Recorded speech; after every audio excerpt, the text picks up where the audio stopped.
Hello friends, welcome to my channel. అందరూ ఎలా ఉన్నారండి? ప్రతి ఒక్కరికి ఎంతగానో ఉపయోగపడింది. ఇంతవరకు ఎక్కడ చూడని, ఎవరు చెప్పని, మన టైంతో పాటు మనీని సేవ్ చేసుకొని, మనకు పనికిరావని పడేసే వస్తువులని అలా యూజ్ చేసుకోవడానికి చాలా చాలా మంచి కొత్త యూజ్‌ఫుల్ టిప్స్‌నైతే ఈ వీడియోలో షేర్ చేయబోతున్నాను. మిస్ చేయకుండా టిప్స్‌నైతే ఎండింగ్ వరకు చూడండి. ఇంకా ఫస్ట్ టిప్‌నైతే తెలుసుకుందాము. ప్రతి ఒక్కరం కూడా ఇంట్లోన వాటర్ బాటిల్స్ స్టీల్‌వైనా, ప్లాస్టిక్‌వైనా, గాజు బాటిల్స్ అయినా వాడుతూనే ఉంటాం కదండీ! సో, మనం ఇలా వాటర్ అనేది అలా నిల్వ ఉంచుతూ ఉంటాం కాబట్టి బ్యాడ్ స్మెల్ అనేది వచ్చేస్తూ ఉంటుంది క్యాప్ ఓపెన్ చేయగానే. అలాంటప్పుడు వీటిని ఈజీగా కంపు అనేది రాకుండా ఎలా క్లీన్ చేసుకోవాలనేదైతే తెలుసుకుందామండి. మీకు ఇక్కడైతే ఒక గాజు బాటిల్ అండ్ అలాగే ఒక ప్లాస్టిక్ బాటిల్ ఎలా క్లీన్ చేసుకోవాలనేది కూడా చూపిస్తున్నాను. సో, ఎప్పుడైనా కూడాను ప్లాస్టిక్ బాటిల్ గాని, స్టీల్ బాటిల్స్ గాని క్లీన్ చేయాలనుకునేటప్పుడు రాళ్ళ ఉప్పునైతే కొంచెం వేసుకోండి. నార్మల్‌గా గాజు బాటిల్స్ క్లీన్ చేయాలనుకునేటప్పుడు గీతలనేవి పడతాయి కాబట్టి కొద్దిగా సాల్ట్‌ని వేసుకోండి. కొంచెం నిమ్మరసాన్ని వేసుకొని, కొద్దిగా వేడి నీళ్ళని వేసేసుకొని డైలీ కూడా మనం రోజుకి ఒక్కసారైనా ఇలా కడగాలండి.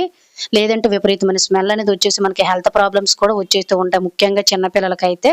సో, మనలో చాలామంది కూడా షాంపూలు, సర్ఫులు వేసి బాటిల్స్ అనేవి క్లీన్ చేస్తూ ఉంటారు గానీ, ఇటువంటి బాటిల్స్ అనేవి మనం క్లీన్ చేసేటప్పుడు సో, ఎప్పుడు కూడా సర్ఫులు, షాంపూలు వాడకూడదండి. ఎందువల్లంటే కెమికల్స్ ఉంటాయి. అదే స్మెల్ మనం ఎంత క్లీన్ చేసినా వస్తుంది కాబట్టి మురుకు పోవాలి. అలాగే మనకి బాటిల్స్ చాలా నీట్‌గా ఉండాలి, ఫ్రెష్‌గా ఉండాలనుకున్నట్లయితే కొంచెం సాల్టు, వేడి నీళ్లును, నిమ్మరసం పిండేసుకొని ఇలా క్యాప్‌తో పాటు క్లీన్ చేసుకొని రాత్రంతా ఆరబెట్టేసి మార్నింగ్ లేచి వాడుకున్నామనుకోండి మనకి కూడా ఎటువంటి హెల్త్ ప్రాబ్లమ్స్ రావు. బాటిల్స్ కూడా చాలా పరిశుభ్రంగా ఉంటాయి. ఖచ్చితంగా ట్రై చేయండి. ఇంక సెకండ్ టిప్ అనేది తెలుసుకుందాము. మన ఇంట్లోన, బాత్రూమ్‌లోన వాడే వాటర్ ట్యాప్స్ అనేవి ప్లాస్టిక్‌వైనా, స్టీల్‌వైనా కూడాను ఈ విధంగా మనకి చాలా ఇసంగా అయిపోతూ ఉంటాయి కదండీ! ముఖ్యంగా బాత్రూమ్‌లో అనుకోండి ఇలా స్టీల్‌వి వాటర్ మార్కులు, సోప్ మార్కులనేవి పడిపోయి, చాలా జంగు కూడా పట్టేసి, కొంచెం క్లీన్ చేసినా కూడా మళ్ళీ అదే విధంగా ఉంటాయి. సో, కొత్త వాటిలా ఎప్పుడు ఉండాలి, ఎక్కువ కష్టపడకుండా పైపులనేవి చాలా నీట్‌గా ఉండాలి అనుకున్నట్లయితే ట్యాప్స్ సింపుల్‌గా ఇలా ట్రై చేయండి. మనకి సబీనా పౌడర్ అని మార్కెట్‌లో దొరుకుతుందండి. దీని కాస్ట్ వచ్చేసి రూ. 15 ఎంతో ఉంటుంది. ఇవి ఇత్తడి, రాగి సామాన్లు, గిన్నెలు తోముకోవడానికి, ఇటువంటివి క్లీన్ చేసుకోవడానికి చాలా బాగా యూజ్ అవుతుందనమాట. జస్ట్ ఒక అర టీ స్పూన్ తీసేసుకొని ఇందులో కొంచెం మనం పళ్ళ తోముకునే పేస్ట్ అనేది వేసేసుకొని, కొంచెం వాటర్ మిక్స్ చేసుకొని, ఇలా మీరు వారం రోజులకు ఒక్కసారి ఇంట్లోనే ఉండే వాటర్ ట్యాప్స్ అన్నిటిని కూడా చాలా చాలా ఈజీగా క్లీన్ చేసేయొచ్చండి. జస్ట్ ఇలా ఏదైనా వాడలేని బ్రష్ ఉంటే దాంతో రుద్దేసామనుకోండి, మరకలనేవి మనకి జస్ట్ ఒక్కసారికే పోతాయి. ఈ వాటర్ మరకలు గాని, సోప్ మరకలనేవి మనం ఎంత క్లీన్ చేసినా కూడాను అంత త్వరగా అయితే పోవండి. అలాగే మనము క్లీన్ చేసినంత వరకు కూడా అదే విధంగా ఉండాలంటే సింపుల్‌గా ఇలా క్లీన్ చేయండి. ఓన్లీ వాటర్ ట్యాప్స్, షవర్ ట్యాప్సే కాకుండా బాత్రూమ్ గోడల మీద కూడా వాటర్ మార్కులు, సోప్ మార్కులు, అలాగే బాత్రూమ్ డోర్ మీద కూడా పడుతూ ఉంటాయి కాబట్టి వీటన్నిటిని కూడా ఇలా ఈజీగా క్లీన్ చేసేయండి. చాలా చాలా నీట్‌గా అయితే ఉంటాయి. మళ్ళీ మనం క్లీన్ చేసినంత వరకు ఎటువంటి మురికి గాని, బ్యాడ్ స్మెల్ కూడా ఉండదు. యూజ్ అవుతుందంటే ట్రై చేయండి. ఇంకా మూడో టిప్ అనేది తెలుసుకుందాం. మన ఇంట్లోన పచ్చడి అయిపోయిన తర్వాత పచ్చడి బాటిల్స్ గాని, లేదంటే ఇటువంటి ఏదైనా చిన్న చిన్న బాటిల్స్ కొంచెం క్లీన్ చేయాలంటే కష్టమే కదా! చెయ్యి అనేది పెట్టి క్లీన్ చేయలేము. అలాంటప్పుడు మనం చిన్న చిన్న బాటిల్స్‌లోన ఇరికిరికిల్లో కూడా ఈజీగా క్లీన్ చేసుకోవాలంటే సింపుల్‌గా ఇలా ట్రై చేయండి. ఏదైనా ఒక వాడలేని బ్రష్ ఉంటే తీసేసుకొని చక్కగా ఇలా స్టవ్ మీద గాని, లేదంటే ఒక క్యాండిల్ గాని వెలిగించేసుకొని వీడియోలో చూపిస్తున్న విధంగా బ్రష్‌కి జస్ట్ వెనక వైపు మనం కాల్చామనుకోండి, బ్రష్ అనేది మనకి ప్లాస్టిక్ కాబట్టి ఇలా వంచగానే మనకి నచ్చినగా తిరుగుతుందనమాట. సో, దీనివల్ల మనం ఏంటంటే ఇరికిరికిలో కూడా ఈజీగా క్లీన్ చేసుకోవచ్చు. అలాగే ఫ్రెండ్స్, ఇంకో చిన్న రిక్వెస్ట్ అండి. ఇంకా మీరు ఎవరైనా మన ఛానెల్ సబ్స్క్రైబ్ చేసుకోలేకపోతే ప్లీజ్ సబ్స్క్రైబ్ చేసుకోండి.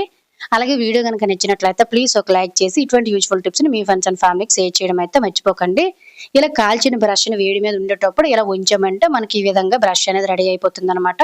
ఇలా మనం చెయ్యి పెట్టలేని చిన్న చిన్న పచ్చడి బాటిల్స్‌ని గాని, సిరప్ బాటిల్ గాని ఈజీగా క్లీన్ చేసుకోవడానికి చాలా చాలా బాగా యూజ్ అవుతుందండి. అలాగే కిటికీలో కూడా చిన్న చిన్న ఇరికిల్లో కూడా మనం క్లీన్ చేసుకోలేం కదా! అటువంటి కిటికీలు కూడాను ఈజీగా క్లీన్ చేసుకోవడానికి ఇలా మనకి చాలా బాగా యూజ్ అవుతుంది. చిట్కా చాలా బాగా యూజ్ అవుతుంది. ట్రై చేయండి. ఇంకా నాలుగో టిప్పునైతే తెలుసుకుందాం. మన ఇళ్లల్లో రెగ్యులర్‌గా వాడే వాటర్ క్యానిల్స్ అనేవి శుభ్రంగానే కనిపిస్తూ ఉంటాయి. కానీ లోన వైపు మన కంటికి కనిపించని నాచులు, ఫంగల్స్ అనేవి ఫార్మ్ అయిపోయి బ్యాడ్ స్మెల్ అనేవి వచ్చేస్తూ ఉంటాయండి. దీనివల్ల మనకి హెల్త్ ప్రాబ్లమ్స్ అనేవి వచ్చే ఛాన్సెస్ చాలా ఎక్కువ ఉంటాయి కాబట్టి సింపుల్‌గా ఎలా క్లీన్ చేసుకోవాలనేది తెలుసుకుందాం. బ్రష్ ఉంటే పర్వాలేదండి. బట్ అందరి దగ్గర బ్రషెస్ అనేవి ఉండవు. అలా అని చేయి పెట్టి క్లీన్ చేసుకున్నంతగా అయితే మనకి సపోర్టింగ్‌గా ఉండదు ఈ బాటిల్ అనేది. కొంతమంది సర్ఫ్‌లు, షాంపూలు వేసి కడుగుతూ ఉంటారు కాబట్టి ఇటువంటి బాటిల్స్ గాని, రెగ్యులర్‌గా వాడే బాటిల్స్ గాని, ఎప్పుడు సర్ఫ్‌లు, షాంపూలు వెయ్యకుండా ఈజీగా ఎలా క్లీన్ చేసుకోవాలంటే ఇసుక ఉంటే ఒక 3, 4 గుప్పెల వరకు వేసుకోండి. ఇసుక లేని వారు రాళ్ళ ఉప్పునైనా కూడాను చక్కగా ఇలా ఒక పిడికెడు వేసుకొని, కొద్దిగా పసుపుని యాడ్ చేసేసుకొని, మీ దగ్గర ఉంటే కొంచెం వెనిగర్‌ని గాని, నిమ్మరసాన్ని గాని వేసుకొని ఒక 2, 3 గ్లాసులు వేడి నీళ్ళని వేసుకోండి వీలుంటే. ఇలా వేసుకొని ప్రతి వారం రోజులకు ఒకసారి లేదంటే వాటర్ అయిపోయిన తర్వాత వేరే క్యాన్ అనేది మనం మారుస్తూ ఉంటాం కదా! అలాంటప్పుడు ఖచ్చితంగా ఇలా క్లీన్ చేసుకున్నట్లయితే బాటిల్ అనేవి చాలా నీట్‌గా ఉండడమే కాకుండా బ్యాడ్ స్మెల్ అనేది రావు. అలాగే లోన వైపు ఫంగల్స్ అనేవి ఫార్మ్ అవ్వకుండా ఎప్పుడు కూడా ఫ్రెష్‌గా ఉంటాయి. వీలుంటే వీటిల్ని స్టీల్ బిందెలో వేసేసుకొని వాటర్ పడుకుంటే ఇంకా మంచిది. యూజ్ అవుతుందంటే ట్రై చేయండి. ఇంకా ఐదో టిప్పునైతే తెలుసుకుందాం. మనం రెగ్యులర్‌గా వాటర్ గాని, జ్యూసెస్ గాని తాగేసిన తర్వాత వాటర్ బాటిల్స్‌ని ఎందుకు పనికిరావని పడేస్తూ ఉంటాం గానీ, వాటర్ బాటిల్స్‌తో పాటు వాటర్ బాటిల్ మీద ఉండే క్యాప్స్ కూడా మనకి చాలా చాలా బాగా యూజ్ అవుతాయండి. ఇప్పుడు వాటర్ బాటిల్ మీద క్యాప్స్‌ని ఎలా యూజ్ చేసుకోవాలనేది తెలుసుకుందాం. మనకి ఇటువంటి అట్ట ముక్కలనేవి ఖచ్చితంగా ఏవో ఒక ప్రొడక్ట్‌లుంటే మనం పడేస్తూ ఉంటాం గానీ వచ్చేటప్పుడు. వీట్లి వల్ల కూడా చాలా చాలా యూజెస్ ఉంటాయి కాబట్టి సింపుల్‌గా ఇలా పడేయకుండా చిన్న పీస్‌ని ఒక స్ట్రెయిట్‌గా అయితే కట్ చేసేసానండి. ఆ తర్వాత మనం కట్ చేసిన ఈ అట్ట ముక్కకి మన డబుల్ సైడ్ టేప్ అనేది ఉంటుంది కదా! సో, దాన్ని చిన్న చిన్న పీసెస్‌గా కట్ చేసుకొని మీకెన్ని కావాలంటే అన్నిటిని ఇలా అంటించేసుకొని బ్యాక్ సైడ్ ఉండే పేపర్‌ని రిమూవ్ చేసుకొని వీడియోలో చూపిస్తున్న విధంగా క్యాప్స్‌ని ఇలా సెట్ చేసుకున్నామనుకోండి మనకి చాలా బాగా యూజ్ అవుతుంది ఇంట్లోనే. ముఖ్యంగా లేడీస్‌కి ఇంకా బాగా యూజ్ అవుతుందనమాట. ఒక్కొక్క క్యాప్స్‌ని కూడాను ఈ విధంగా పెట్టేసుకున్న తర్వాత బ్యాక్ సైడ్ కూడాను మనం ఎక్కడైనా ట్యాప్ చేసుకోవడానికి వీలుగా మరొక డబుల్ సైడ్ టేప్‌ని చిన్న పీసులు 2 తీసుకొని ఈ విధంగా మనం అంటించేసుకున్నామనుకోండి. దీన్ని తీసుకొని వెళ్లి మనం ఇంట్లోను గాని, లేదంటే బాత్రూమ్‌లో గాని చక్కగా ఇలా అంటించేసుకున్నామనుకోండి ఇలా నిలబడిపోతుంది. మనకొక హోల్డర్ లాగా అయితే ఉంటుందనమాట. అలాగే రెగ్యులర్‌గా మనం బ్రష్ చేసేసిన తర్వాత బ్రషెస్‌ని ఈ విధంగా హోల్డ్ చేసుకోవడానికి చాలా బావుంటుందండి. అలాగే మనం స్నానం చేసేటప్పుడు మన మెడలోని చైన్‌లు గాని, ఇవన్నీ కూడా పక్కన పెట్టేస్తూ ఉంటాం కదా! ఇలా పక్కన ఎక్కడ పడితే అక్కడ పెట్టేయకుండా చక్కగా మనం స్నానం చేసేటప్పుడు వాడేటువంటి చిన్న చిన్న ఏవైనా చైన్‌లను కూడా హోల్డ్ చేసుకోవడానికి ఒక హోల్డర్ లాగా అయితే యూజ్ అవుతుందనమాట. ఖచ్చితంగా ఈ ఐడియా మీకు యూజ్ అయినట్లయితే మీ ఫ్రెండ్స్ అండ్ ఫ్యామిలీకి షేర్ చేసి ఈ టిప్ యూజ్ అయినట్లయితే ఒక లైక్ చేయడం అయితే మర్చిపోకండి. ఇంకా ఆరో టిప్‌నైతే తెలుసుకుందాం. ఈ టిప్ కూడా ప్రతి ఒక్క ఆడవారికి చాలా చాలా బాగా యూజ్ అవుతుంది. మనం రెగ్యులర్‌గా వాడే హెయిర్ బ్యాండ్స్ అనేవి లూజ్‌గా అయిపోయి ముఖ్యంగా చాలా ఎక్కువ మురుకనేది ఉంటుంది. జిడ్డు కూడా ఉంటుంది కదా! ఎప్పుడైనా అబ్జర్వ్ చేయండి. రబ్బర్ బ్యాండ్‌లనేవి మనం ఎంత నీట్‌గా ఉతికినా కూడాను ఎండిన తర్వాత జిడ్డు జిడ్డుగా ఇంకా చిరాగ్గా వచ్చేస్తూ ఉంటుంది. ఇలా రబ్బర్ బ్యాండ్‌లు మనం ఒక్కోసారి పెట్టిన 3, 4 రోజులకే సాగిపోతూ ఉంటాయి కదండీ! అలాంటప్పుడు మాటి మాటికి రబ్బర్ బ్యాండ్‌లు కొనలేం కాబట్టి మురికి పోవాలి, జిడ్డు పోవాలి, పాడైపోయి అనుకునే రబ్బర్ బ్యాండ్‌లను కూడా ఈజీగా వాడుకోవాలంటే సింపుల్‌గా ఇలా ట్రై చేయండి. ఒక వెడల్పుగా ఉండే గిన్నెలోకి వేడి నీళ్ళని తీసేసుకొని ఇందులో కొద్దిగా బేకింగ్ సోడా అండ్ అలాగే కొద్దిగా సర్ఫను వేసేసుకొని వేడి నీళ్ళనేవి కొద్దిగా బాగా ఎక్కువగా ఉండాలండి. ఎక్కువ వేడి ఉండాలనమాట. అప్పుడే మనకి లోనుండే ఎలాస్టిక్ అనేది లూజ్ అయిపోయింది కదా! సో, టైట్‌గా అవుతుందనమాట ఈ వేడికి. అలాగే ఈ వేడి నీళ్ళ వల్ల బేకింగ్ సోడా వల్ల బ్యాడ్ స్మెల్ అనేది పోయి, పోగులనేవి ఊడిపోకుండా మురుకనేది చాలా చాలా బాగా క్లీన్ అయిపోతుందనమాట. అప్పుడప్పుడు మనం ఇలా క్లీన్ చేసుకున్నట్లయితే హెయిర్‌కి వచ్చే సమస్యలన్నీ పోతాయండి. ఒక్కొక్కసారి మనకి రబ్బర్ బ్యాండ్ల వల్ల కూడా హెయిర్ ఫాల్ అనేది ఎక్కువైపోతుంది కాబట్టి సింపుల్‌గా ఒక్కసారి చూడండి. చేయి పెట్టి కూడా మనం ఎక్కువగా రుద్దవలసిన అవసరం లేదు. వేడి నీళ్ళల్లోన వారంకొకసారి, 15 రోజులకొకసారి మనం వాడే రెగ్యులర్‌గా రబ్బర్ బ్యాండ్స్ అన్నిటిని కూడా వేసేసుకొని చేత్తోటి జస్ట్ ఇటు అటు రఫ్ చేసామంటే, ఈ వేడికి లోన ఉండే ఎలాస్టిక్ అంతా దగ్గరికి అయిపోతుంది కాబట్టి, ఎలా మనకి పాడైపోయి ఇంకా రబ్బర్ బ్యాండ్‌లు పనికిరావని పడేసే రబ్బర్ బ్యాండ్‌లన్నీ చాలా చాలా నీట్‌గా కొత్త వాటిలాగా అయిపోతాయండి. ఆ తర్వాత శుభ్రంగా వాష్ చేసుకున్న తర్వాత 2, 3 సార్లు నార్మల్ వాటర్‌లోని వాష్ చేసుకొని చక్కగా ఎండలో పెట్టుకొని చూడండి. మనకి హెయిర్ అనేది కూడాను ఊడిపోకుండా ఉంటుంది. ముఖ్యంగా మురుకనేది కూడాను రబ్బర్ బ్యాండ్‌లో ఉండదు కాబట్టి హెయిర్‌కి ఎటువంటి ప్రాబ్లమ్స్ కూడా ఉండవనమాట. చూసారు కదా! ఇంతకుముందు రబ్బర్ బ్యాండ్‌లనేవి సాగిపోయినట్టున్నాయి. ఇప్పుడైతే లోన ఉండే ఎలాస్టిక్ అంతా కూడా దగ్గరికి అయిపోయిందండి. ఖచ్చితంగా ట్రై చేయండి. రిజల్ట్ అనేది చాలా బావుంటుంది. రబ్బర్ బ్యాండ్‌లు కూడా మనకి చాలా మన్నిక వస్తాయి. దీనివల్ల మన టైం, మనీ కూడా సేవ్ అవుతుంది. ఇంకా ఏడో టిప్పునైతే తెలుసుకుందాం. ఇంట్లో మనం ఎంత ఆల్ ఔట్, గుడ్ నైట్‌లు వాడినా కూడాను దోమలనేవి వచ్చేసి చాలా ఇబ్బంది పడుతూ ఉంటాం కదా! అందరికీ కూడాను ఈ ఆల్ ఔట్, గుడ్ నైట్‌లనేవి సెట్ అవ్వండి.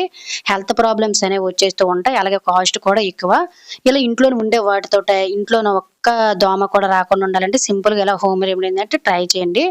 ఒక ఉల్లిపాయని తీసేసుకొని మిడిల్‌లోంకి ఈ విధంగా కట్ చేసుకొని వీడియోలో చూపిస్తున్న విధంగా జస్ట్ మనం ఒత్తులు పెట్టుకోవడానికి ఇలా చిన్న హోల్ వేసేసుకున్న తర్వాత కాటన్‌తో చిన్న ఒత్తుని తయారు చేసుకొని ఇందులో మీ దగ్గర ఉన్నట్లయితే వేప నూనె వేసుకుని ఇంకా మంచిదండి. లేదంటే నార్మల్ ఆయిల్ ఏదైనా మీకు నచ్చింది వేసేసుకొని ఒక కర్పూరం బిళ్ళని కూడాను ఈ విధంగా మెత్తగా పౌడర్ చేసేసుకొని ఒక 2, 3 లవంగాలను కూడా ఇందులోని పెట్టేసుకోండి.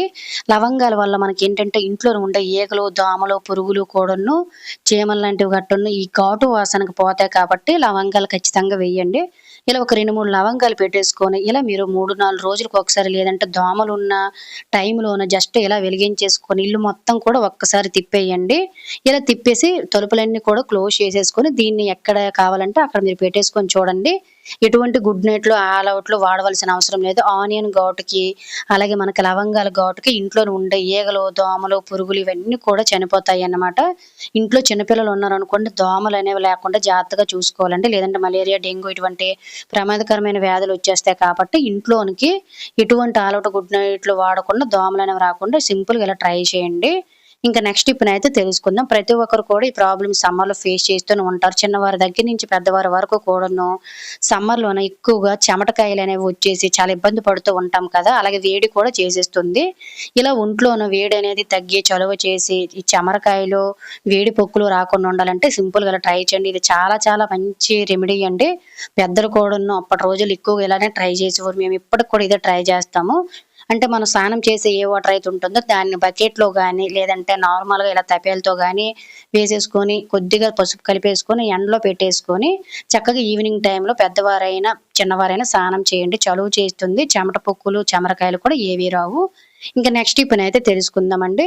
ప్రతి ఒక్కరము కూడా ఖచ్చితంగా వారానికి ఒకసారి ఈ ప్రాబ్లమ్ ఫేస్ చేస్తూనే ఉంటాం కదా! మన డీ ఫ్రిడ్జ్‌లోని ఏవైనా ఫిష్ లాంటివి గట్టాను స్టోర్ చేసేటప్పుడు ఈ ఐస్ అనేది ఎక్కువ ఫార్మ్ అయిపోయి తీయాలనుకునే బాక్స్ అనేది అస్సలకే రాదు. ఇలా ఎంత టైట్‌గా అయిపోయినా అంటే మనకి ఎంత హెవీగా పట్టేసిన ఐస్‌నైనా కూడాను ఈజీగా పక్కన ఉండే బటన్ అనేది నొక్కకుండా కేవలం 1, 2 నిమిషాల్లోనే గడ్డలాగా ఉండే ఐస్‌ని ఈజీగా కరిగించేసుకోవచ్చు. స్టవ్ మీద జస్ట్ ఒక 2, 3 గ్లాసులు వాటర్ పెట్టుకొని కొంచెం వేడెక్కితే చాలండి. నార్మల్ గోరువెచ్చటి నీళ్లు తీసుకొని ఈ విధంగా గరిటెతోటి మనకి ఎక్కడెక్కడైతే ఈ ఐస్ అనేది ఫార్మ్ అయిపోయిందో ఆ ప్లేస్‌లో కొంచెం జల్లామనుకోండి ఎంత గడ్డలాగా కట్టేసి మనకు ఒక్క రోజు పడుతుందండి ఖచ్చితంగా ఈ గడ్డ కరగాలనుకున్నట్లయితే. మనలో చాలామంది ఈ ఐస్ అనేది ఫార్మ్ అయిపోగానే పక్కన బటన్ ప్రెస్ చేస్తూ ఉంటారు. ఈ ఐస్ కరగడానికి మనకి ఎంత టైం వేస్ట్ చేసుకోకుండా, కరెంట్ బిల్ వేస్ట్ అవ్వకుండా సింపుల్‌గా ఇలా కొంచెం వేడి నీళ్ళు వేసినట్లయితే ఐసు కరిగిపోతుంది. బాక్సులు కూడా చాలా సింపుల్‌గా వచ్చేస్తాయి. ఇంకా నెక్స్ట్ టిప్‌నైతే తెలుసుకుందాం. మనం కిచెన్‌లోన ఎంత జాగ్రత్తగా కప్పు క్లోజ్ చేసి, ఎంత జాగ్రత్తగా పంచదారని గాని, బెల్లాన్ని గాని పెట్టినా స్వీట్ ఐటెమ్స్ దగ్గరికి ఖచ్చితంగా మనకి చీమలనేవి ఎక్కువ వచ్చేస్తూ ఉంటాయి కదా! ఇలా మనం స్టోర్ చేసుకోవాలనుకున్న స్వీట్ దగ్గర గాని, బెల్లం దగ్గర గానియండి, పంచదార దగ్గరకి గానియండి, చీమలనేవి రాకుండా ఉండాలంటే సింపుల్‌గా ఇలా ట్రై చేయండి. మనం ఎప్పుడైతే షుగర్ డబ్బాలో షుగర్ అయితే యాడ్ చేస్తామో అందులోనే జస్ట్ ఒక 3, 4 లవంగాలనేవి ఇలా యాడ్ చేసుకోవడం అలవాటు పడ్డామనుకోండి, ఈ ఘాటుకి మనకేంటంటే స్వీట్ దగ్గరికి గాని, బెల్లం దగ్గరికి గాని, పంచదార దగ్గరికి గానిని ఎటువంటి చీమలనేటివి కూడా రాకుండా ఉంటాయన్నమాట. చాలా బాగా పనిచేస్తుందండి ఈ ట్రిక్ అనేది. ఖచ్చితంగా ట్రై చేయడం అయితే మర్చిపోకండి. ఇంకా నెక్స్ట్ టిప్‌నైతే తెలుసుకుందాం. మనలో చాలా మంది వేసవి కాలంలోన ఈ ప్రాబ్లమ్ ఫేస్ చేస్తూనే ఉంటారండి. కొంతమందికి సమ్మర్ అని, ఈ కాలమని, ఆ కాలమని లేకుండా కూడాను ఈ సెగ్గడ్లు, సులుసుళ్ళు అనేవి వచ్చేసి చాలా ఇబ్బంది పడుతూ ఉంటాం కదండీ! ముఖ్యంగా చిన్న పిల్లలకు వచ్చేసాయనుకోండి వాళ్ళు ఇంక ఇబ్బంది పడలేక ఫీవర్ కూడా వచ్చేస్తూ ఉంటుందండి. ఇలా సెగ్గడ్లను మనం 1, 2 రోజుల్లోనే ఈజీగా ఎలా తగ్గించుకోవాలనేదైతే ఇప్పుడు తెలుసుకుందాము. అలోవెరా అనేది మనకి ఇంట్లోనే ఉంటూనే ఉంటుంది కదండీ! చిన్న అలోవెరా పీస్‌ని తీసుకొని ఈ విధంగా పెనాన్ని స్టవ్ పై పెట్టేసుకొని వేడి చేసుకొని 2 వైపులా కూడాను మనము తీసుకొని అలోవెరాని వేడి చేయాలండి. అలోవెరా అనేది మనకి గడ్డలాగా అయిపోయిన చీమునంతా కూడాను పాక్వానికి తెచ్చేసి చక్కగా నొప్పి లేకుండా ఆ ప్లేస్‌లో మళ్ళీ ఇన్ఫెక్షన్స్ అనేవి రాకుండా చాలా చేస్తుందనమాట. ఇలా 2 వైపులా వేడి చేసేటప్పుడు కొంచెం వేడిగా ఉండేటప్పుడు ఇందు మీద కొంచెం పసుపు అనేది యాడ్ చేసుకొని ఎక్కడైతే మనకి ఈ సెగ్గడ్లు, సులుసులనేవి వచ్చేసాయో చక్కగా ఇలా పెట్టేసుకొని అవ్వవలసిన ప్లేస్‌లోనైతే చక్కగా ఒక క్లాత్ తోటి ముడివేసి ఇలా 1, 2 గంటలు వదిలేయండి. గట్టిగా అయిపోయిన కాయలన్నీ కూడా పాకవానికొచ్చేసి అలాగే చుట్టుపక్కల మచ్చ అనేది ఏర్పడకుండా ఇన్ఫెక్షన్స్ అవ్వకుండా చులుసులనేవి చాలా చక్కగా తగ్గిపోతాయి. ఖచ్చితంగా ట్రై చేయండి. ఎప్పుడైనా యూజ్ అవుతుందంటే. ఇంకా నెక్స్ట్ టిప్‌నైతే తెలుసుకుందాం. మనం అరటిపళ్ళు అనేవి తినేసిన తర్వాత అరటిపళ్ళు తొక్కల్ని ఇంకెందుకు పనికిరావని పడేస్తూ ఉంటాం కానీ అరటిపళ్ళు తొక్కల వల్ల చాలా చాలా యూజెస్ అండి. ముఖ్యంగా ఫేస్‌కి గాని, జుట్టుకు గాని అరటిపండులోని చాలా పోషకాలుంటాయి కాబట్టి అరటిపండు తొక్క అనేది పడేయకుండా జస్ట్ మనం ఇలా ఫేస్‌కి రుద్దేసుకోవచ్చండి. ఫేస్ మీద ఉండే మచ్చలు, మరకలు కూడా ఈజీగా క్లీన్ అయిపోతాయి. అలాగే ఫేస్ కూడా చాలా చాలా సిల్కీగా, స్మూత్‌గా తయారైపోతుందనమాట. ఓన్లీ ఇలా ఫేస్‌కి, హెయిర్‌కే కాకుండా మన ఇంట్లో ఉండేటివంటి స్టిచ్చింగ్ మిషన్స్ అనేవి కొద్దిగా షైనింగ్ అనేవి పోయి ఎంత క్లీన్ చేసినా కూడా డస్ట్ అనేది పట్టేస్తూ ఉంటుంది కదండీ!